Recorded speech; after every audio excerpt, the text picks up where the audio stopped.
Back then, I didn't really see a future in myself.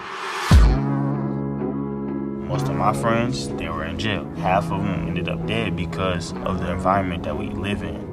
Central Drive is a notorious street known for a lot of violence. Things was getting real tough. This is the main area where a majority of our kids come from. Students deserve every opportunity, no matter what part of the city they come from. The American dream should be accessible to all of our children. Hello, everyone. I am here on the red carpet of the Communities in Schools event this evening. I'm super excited to be standing here with the star of the documentary. Very nice to meet you. Are you excited to be here tonight? Yes, ma'am, I am. I'm actually excited. Ma'am? Oh, no, ma'am. I'm actually excited, though, for real. So I got to see a little bit of the clip, and it's really like about you and your journey. So how do you feel how was it shooting? This your first time ever having people walk around, follow you?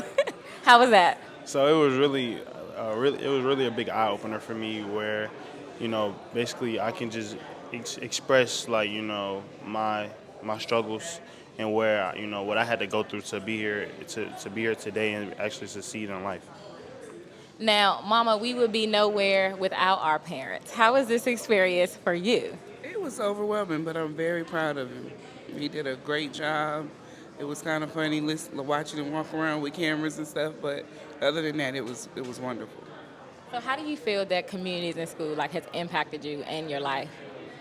It actually impacted me because I wouldn't have been able to graduate on time, being that I was almost behind 2 years of my high school career, and being able to pull through being a student athlete. Being a student athlete is actually hard, and it's like you're a target. So being a student athlete, everybody's always on your back. You're always trying to make sure your grades first, but you also want to play that sport that you want to play. So being that I did 3 different sports, it was all hard to juggle. So I know you haven't seen it, and obviously we haven't seen it. We're going to be here to see it tonight. But it seemed like there was a certain teacher that was on your back. How was that? It was hard because not just Mr. Smith was on my back, but all the administrators, from teachers to administrators to security guards to the resource officers, they were just on top of me every single day. They want you to be good. Exactly. And I appreciate everybody for that. So kind of for both of you guys, so people who are unfamiliar with Communities in Schools, what do you want them to know? If they're looking to try to get their kids in a program like this or something they might want to do themselves, what kind of would you tell them about the program? So I would say, with all, site coordinators and from site coordinators to, just administrators, always reach out if you need help. Don't just be in your bubble. Be confident enough to get outside of your bubble. Be confident enough to not just just go. Be confident enough to go to your parents. Don't think your parents is always trying to just brush you off. Just always try to bring everything to any adult's attention that okay, you need help, you're struggling. You feel like you just need help pretty much. Now let's bring it home, Mama. Well, I just feel like, as a parent, you need to know what your school offers, and you need to listen to your children. So if there's that one person that you always hear their name from the student, make sure you call them and say, hey, well, I need to know what your relationship is. What can you help me with him? Help me help him with you. So that's it. Just be willing to go that extra mile to ask the school what their resources are. Hi, I am here with Daryl Smith. Now, Daryl, I just had the pleasure of interviewing your student. He called me ma'am. Oh, wow. Okay. He made me feel anxious. Respect. I appreciate that means he's doing well, but I was like, ma'am, Okay. I'm only 30. Okay. But it was very nice to get to see a clip of the documentary and how it's been packaged up. I'm super excited to see it tonight. How was this experience for you? This experience has been mind-blowing, to be honest with you. I had no idea that I would be a part of this film in the beginning of the year. Around March, I got the news that I would be a part of it, and it seemed like it just roller coaster from there. Daniel and his team came in from Rising X and pretty much laid out a plan and let us be ourselves. So I'm excited.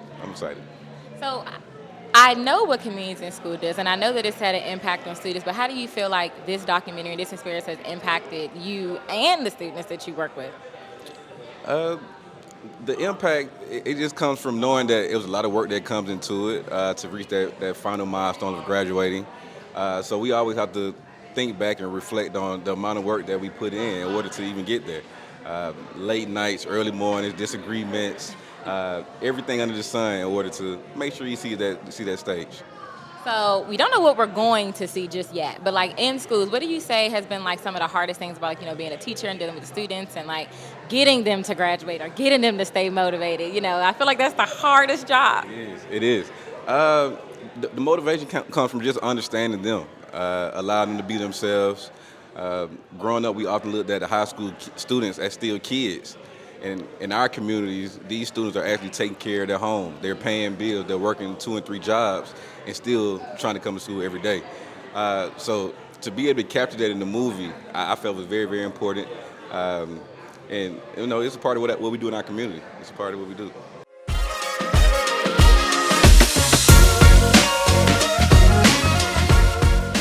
I am here with Saldana. You are everything about this event. We would not be here without you. You are the CEO. So nice to meet you. Are you excited for this evening? I'm excited because I have seen what's behind the documentary, the footage, but I've also lived it myself as a product of the program. And so when I see what's on screen, it's better than telling you the story about what we do at Communities in Schools. I would rather show you.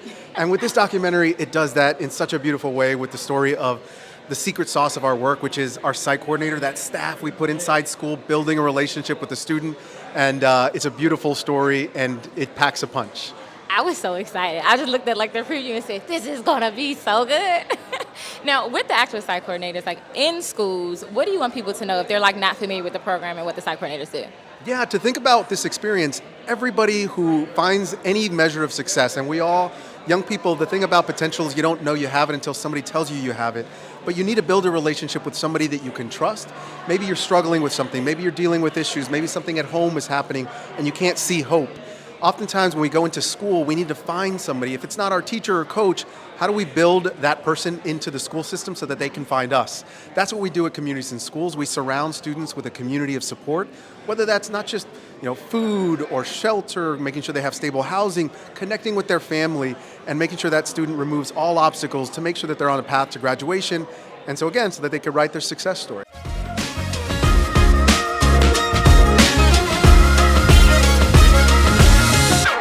Okay, I am here with the Allison Seymour. As I told her when she got in the carpet, I said she's been an inspiration to me. I used to watch her up close when I used to intern at Fox 5, so it's so nice to see you. I was so excited to hear you were going to be actually the host of this evening. So how did Communities in Schools impact you? How do you feel like there's something that you need to be a part of? So I have 3 daughters. Mark, my husband, and I, we have 3 daughters. And for me, Communities in Schools stands in the gap. Because, we're all over our kids. We're probably too much, they would say. Now there are 2 of them in college.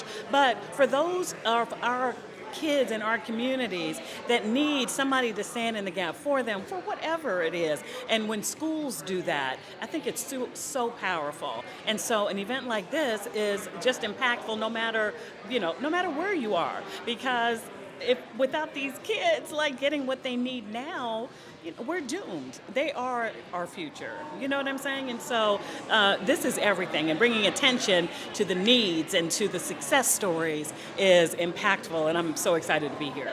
What I was most excited to hear about was that they were going to actually do a documentary. I mean, I know when I was actually talking to Ray, there's so many different ways for people to get stories out about our kids, and this was one they felt like was important.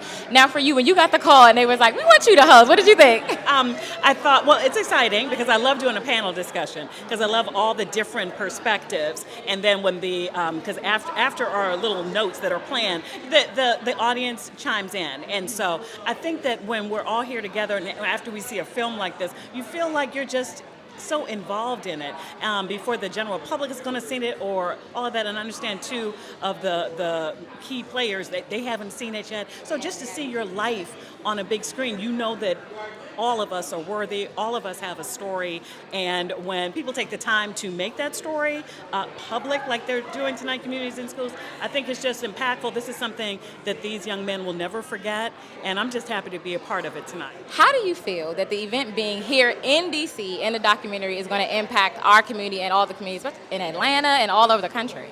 I think it's great. I think DC really does represent, the Atlantas, the Chicagos, the New Yorks, and so I think it's great.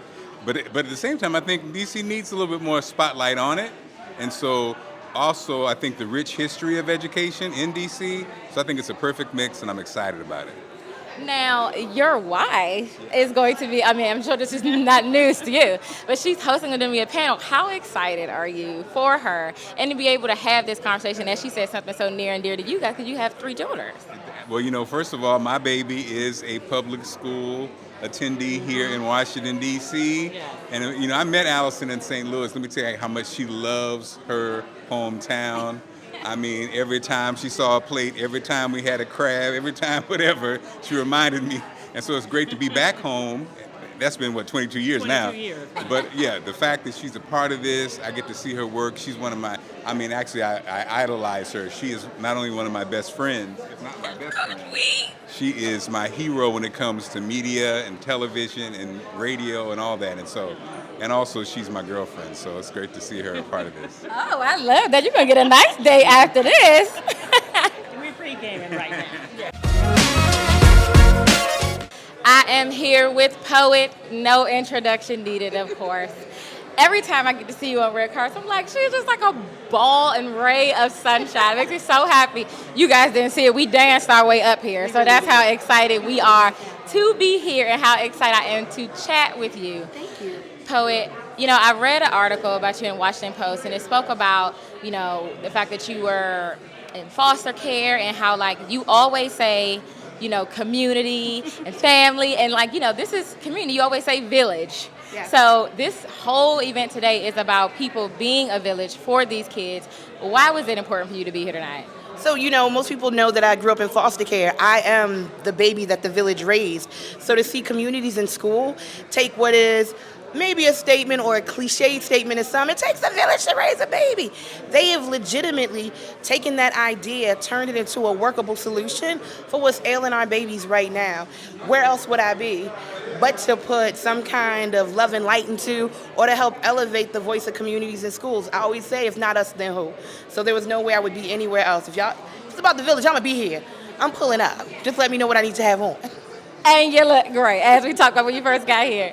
So, when you got the call from Communities in Schools, what was your first initial thought? First of all the folks that they could have spoken with or spoke to, they thought of me. And I tell people often, of all my titles, Community Liaison is my favorite. It's the one I'm most proud of. Being able to lead a generation in a community in love and to show them, period. Most of these young folks just want somebody to say, I see you, you are needed, you're appreciated, and we love you. And to ask, what do you need? And Communities in Schools is doing that. A lot of times we sit at tables. You've been there. We want to help X, Y, Z, da-da-da-da-da. You never go to the person and say, what is it that you need that can help set you up for success? Communities in Schools said, we're going to take a step back. We're going to step up. We're going to say, what do you need? Oh, I'm suffering from food insecurity, homelessness. I'm dealing with X, Y, and Z at home. Okay, if we take care of this and then we put somebody to support you, set you up for success? Yeah. Now look at, just in the past year alone, they've managed to impact over 1 million kids across the country, 26 states and DC. Why are we not talking worldwide situations of Communities in Schools is the question that I have. Can you answer that for me? I can't answer for it, but the CEO is right over there. I'm about to make my way. We can chat with him. But Poet, what do you want people to take away tonight? Because I was like, I respect everybody. We're going to be watching a documentary about a couple different cases. But as you said, this is something that's going to be global. And it's like, you want everyone to know about the program, but what do you hope they take away from the documentary this evening? That you are a missing piece to the puzzle of change that we all deserve. You can no longer just point fingers and say what shoulda, coulda, woulda happened. I'm hoping that tonight, after we've had our snacks and our cocktails, after we take in this documentary, you walk out the door figuring out what role can I play in pushing communities and schools forward? What role can I play with making sure that the kids in my immediate neighborhood have access to this program? You know, I've already talked about it on my show. Can't wait to have somebody in for We Working Wednesdays live so we can really get to the meat and potatoes. How can I help you? Leave this documentary with a question of, hey, communities and schools, how can I help you? And it's gonna look different for all of us. For some, it'll be time. For some, it'll be money. For some, it'll be attention. For some, it'll be just elevating the voice that's already there. So if nothing else, walk out of this documentary knowing that you want to be a part of the change that we've been waiting for. And this is the generation that's going to do it. What role you want to play in setting them up for success? And there's nothing else to say there. Did you practice that at home? Lord, that was fantastic. I'm gonna show up and show out every time for us because growing up in foster care, many people showed up and showed out for me. I am because of people that saw more in me at times that I didn't even see myself. So if this is where we're going to start, we're going to start. Let's be the blueprint to making communities and schools. Yeah, I'm hearing global.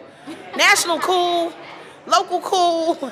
That global sound just is ringing to me. I think you're right, and thank you so much for stopping and talking to me. I'm super excited to get to see you in there when you get to chat and talk and get to watch the documentary with you. Thank you for showing up. Let me look you in your face and say, as another black woman in media, I love every time I see you on a carpet. I love every interview that we've done and every interview that I've watched. Keep going and glowing, sis. You are absolutely beautiful, and watching you grow has been magical to me. Thank you, folks. Bye, y'all. That's it. I'm done.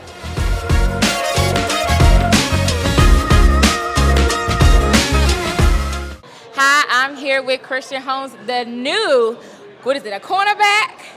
Cornerback to the Washington Commanders. Yep. Please let them know a little bit about yourself. You said you've been in the District of Columbia for 2 weeks. Yeah, for a couple weeks, trying to get familiar with the area. But I'm from Atlanta, Georgia, by way of Mississippi. I've been all over the place, trying to get around and learn this area. But yeah, like you said, I'm new here. I play down the street in Ashburn, with the Commanders, so trying to get accustomed to the area, but I feel like it's going off to a good start. Are you excited to be you excited to be on this team, right? Oh, most definitely. I'm excited to be here. I'm excited to be here right now where my feet are at. It's a great opportunity to connect with a lot of good people, so yeah. So as you said, we are here tonight, and we're here for the Communities and Schools event that's happening. It is so important. So can you tell me, as I'm assuming, you spent your whole life as a student athlete, how do you feel that, this program and this documentary tonight is going to impact people? What do you hope they take away? I'm hoping to impact me in a way that I know that it can, because I know me, myself, I wouldn't be standing here without this program. So I know the many lives this came across, the many people it's impacted. It's been so grateful. So I'm ready to see it. I heard it's really powerful, so can't wait to watch it tonight. Now, if you said you are a product of the program, how was it for you? For me, it's kind of it's bittersweet. I'm kind of alumni now, so I don't get all the. You too old. I'm a little too old to get the little treatment I used to get back in the day. But they take good care of the alumni, and once you're in the family, you're never out. But especially me coming through high school, this program, I come to tears if I tell you my story. But it's been very. Well, tell us. Come on now. We want to get to know you. I'll be talking all night if I do that. So we have time. But yeah, the program started for me in 11th grade. Like I said, I came from Leland, Mississippi. Really slow town, country town, dirt land. But coming to the city of Atlanta, it was real hard for me to connect with people. I stood out in a way that wasn't really, a little frowned upon. So it was hard for me to make friends. Didn't really know anybody. Couldn't really get adjusted to how things are ran in the city. It was too fast. But the site coordinator there at McNair High School got a hold of me, and it's all she wrote after that. I finally had a friend, finally had a mentor, had a lunch buddy. And that's everything I ever needed. So they gave it to me. Oh, that's so nice. And as you can see, all good things we've been finding out today about the people who have been in the program, what's going to come from the program. He said that his friends call him Sip. So we going to call him Sip because we his friends now. So very nice to meet you. Thank you so much for being here. And I can't wait for you and for us to get to see the documentary. Oh, most definitely. Can't wait. Cecily, Miss Howard from my alma mater of Howard University. I am super excited when I saw you here. I was like, yes, Howard girls are here. Yes, and So How was it for you being invited tonight to be a part of the Communities and Schools event? Um, it was such a surreal feeling. You know, one of my big things that I pride myself on is giving back to the community and then coming back to be of service to my community and serving as a figurehead, as a 21-year-old, you know, queen at my HBCU. It's just such a, you know, full circle moment. I looked up to a lot of HBCU queens when I was growing up, and being able to stand in this position now is just, you know, heaven sent. So, what is your major and how? Let's get to know you. Like, how'd you get this crown here? Okay, so I am a senior theater arts major, concentration in musical theater from Atlanta, Georgia, at the illustrious Howard University. So essentially, I'm a triple major. I'm a vocal major, dance major, and acting major. Really strenuous. I'm in the Chadwick Boseman College of Fine Arts. Majority of my time at Howard, between serving on Royal Court and fine arts, my schedule is very, very, very tight. So, I was a theater arts minor, so I am fully aware of all that happens in that fine arts building. And how was the experience just knowing when you got the call saying we want you to be a part of this event tonight? Were you like, oh my God, this is so perfect? Yes, of course. My mister, he reached out to me, Rashawn Schaffner, and he was just like, you know, there's this really great event that I would really appreciate you going to. And I was like, of course, like, I'll do anything for him and his family. So I'm just grateful to be here today. What are you most excited to see tonight in the documentary? What are you hoping to see?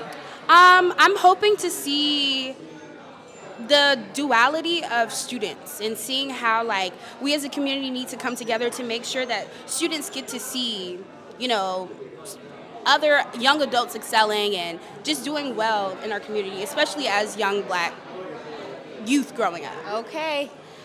I am here with the gospel singer extraordinaire. Oh. You like that? I'll take it. Why not?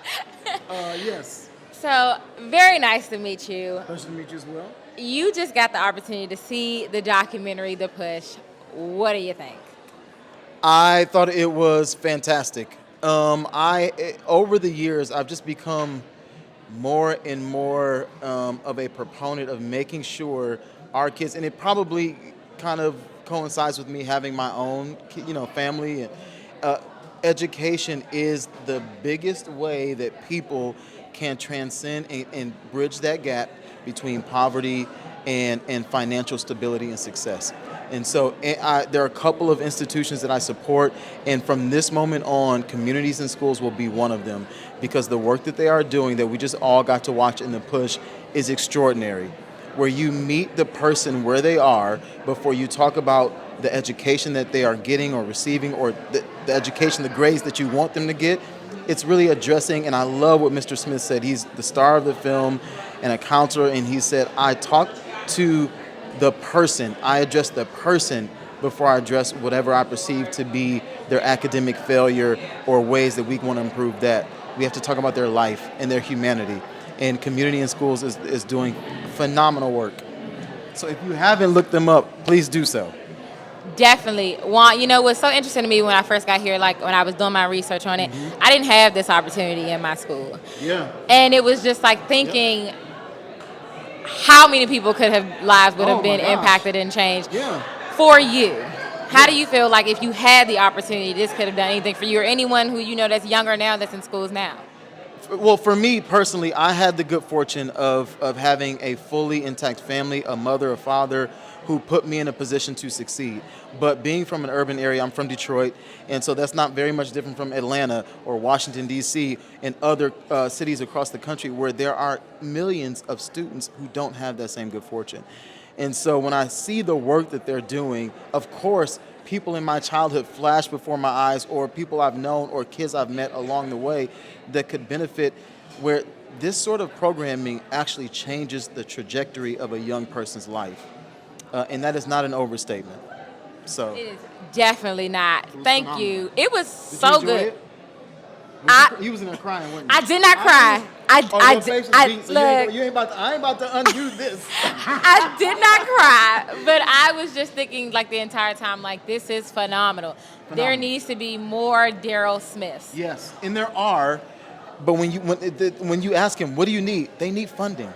They need funding. They need people to give their resources of money, their time, whatever it is you can bring to the table, they need it. Yeah. And thank you so much for being here. As you said, you got a new supporter. He will be supporting communities in I'm school. all about it. I'm all about it. Thank